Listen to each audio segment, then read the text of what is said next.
Alrighty, this should do. Some of my oldest illustrations. Let's redraw. Firstly, let's get Clip Studio up and running. And I've already exported the last 3 time lapses, so surely this one will fail to export.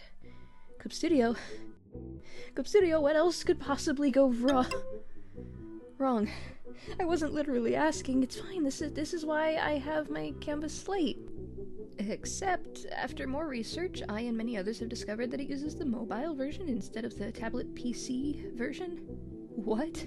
Okay, I'll just get the magic drawing pad, and we're gonna come back to this in a future video. But for today, I wanted to go over 2 of my oldest illustrations, one original and one fan art. The first one being on Metabang Paint, and I used a 9.7-inch tablet. Now, I'm redrawing this illustration not once, but technically twice, with my 12.9-inch 2020 version of the iPad Pro, and I'm using Clip Studio Paint to recreate. Now, unfortunately, Clip Studio didn't process the time-lapse for the first one, so I did recreate the illustration so you can see each of the steps, the way that I did my rough sketch, my line artwork, the colors, the shading, everything, and talk about the differences of what inspired me back then versus what has inspired and motivated me now. So back in 2018, between 2017 I think it was, and 2020, I had looked up to a lot of artists. Than Shuhai, I think, was one, the Silver Fox on Instagram, and Clockbirds. Now, Clockbirds, specifically on YouTube, with their illustrations, they did time lapses, and I remember looking up some of their illustrations and thinking, these are gorgeous. I want to learn how to be able to create pieces like this in Metabang Paint.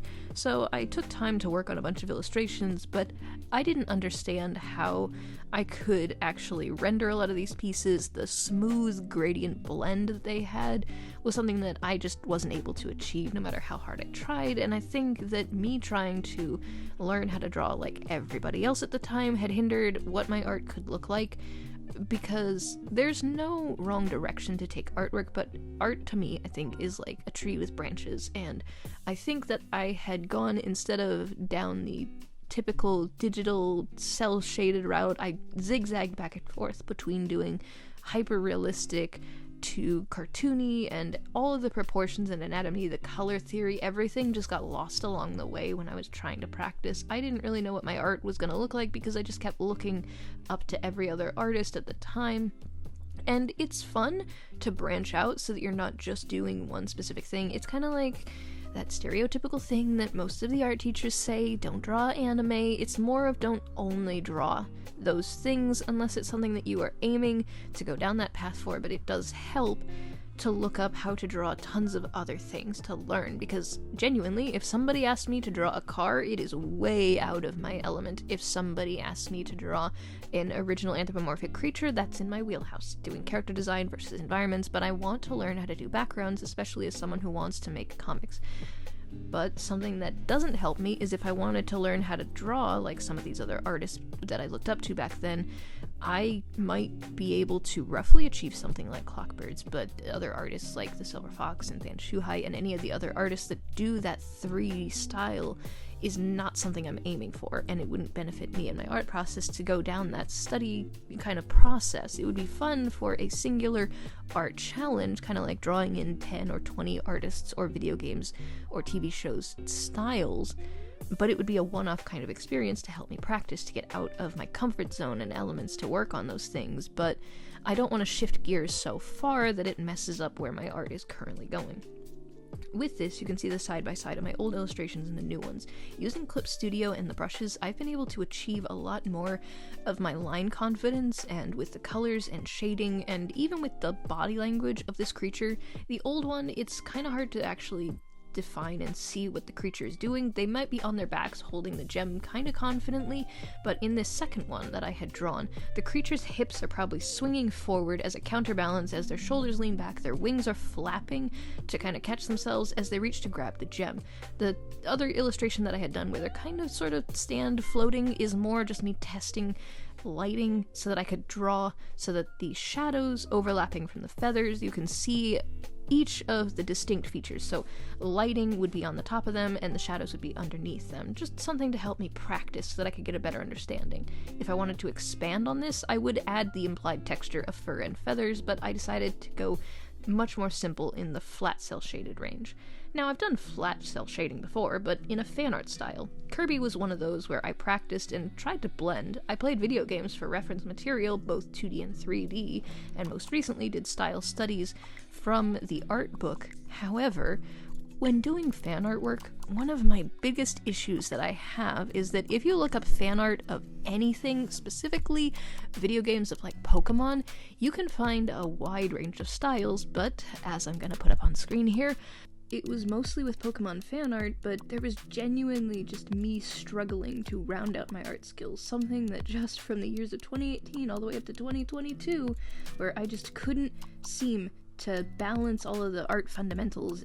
I had struggled with trying to make all of my shading and highlights look like anything more than just slapped solid colors, and when I blended them, I overblended. The same thing with the execution of making fan artwork stand out. I kept pulling myself back, too scared to push the art envelope in that stage of my art journey. With Kirby, I could relax a bit more with this. Instead of redrawing the piece again, it was more just me drawing Kirby again. This time, instead of Mirror Kirby or Sword Kirby or the Cowboy Kirby, I decided to do the copyability ice, to have Kirby using their ability to make a giant snow cone. And the other reason for this is that when I googled Kirby fan artwork, most of it is Kirby with a bunch of giant foods, and I thought this was kind of fun and simple, something that I didn't have to stress myself out about a background for. When picking the Kirby ice, I knew that there were multiple different ice crowns. I went for more of the one that had the multi-pointed star on the front and the ice crystals all around, and I decided that I was going to attempt something that I couldn't do in the old drawings back in Metabang Paint, and that was fully blending the shading around Kirby to kind of match the way that video games look, but I still wanted to keep the outline of it, so I'm doing line artwork. I'm not doing colored line art for this particular illustration, nor am I painting over it so that I can get rid of the lines and make it lineless. I'm keeping it simple, to a style that I feel matches to my current self. I didn't want to push myself too hard and out of my zone of what I think my art looks like, because, in all honesty, with this illustration, I feel connected to my art all over again, and I actually really badly want to do more fan artwork because I've learned that, kind of like if you stop playing an instrument or you stop riding a bike, you might be able to pick it up again. It just might take a bit more time to kind of get out of that rusty phase, and I think I'm in my rusty phase when it comes to making fan artwork in, quote, my style, because I haven't worked on my own original pieces enough to know what my style looks like, because I've been bouncing around for too many years of, I want to do cell shading, I want to do highly rendered, I want to be able to do style studies, I want to do independent studies and see what comes straight out of my head. I am going down more of a art improvement challenge at my own pace now, and ever since 2023, I think I have been in an upwards hill with my art journey, with a few hurdles that have gone down here and there, but much more smoothly than my old journey from 2018 to 2020. And overall, when looking at the 2018 illustration, specifically the Kirby one with Mirror Kirby here, I think that it does stand the test of time, and I'm hoping that with this new Ice Kirby illustration, specifically the shading smoothness, I have achieved what I wanted, but for the artists and others who are just looking at this piece, you can kind of see the difference, and the execution that I have done matches more with what I had kind of in mind.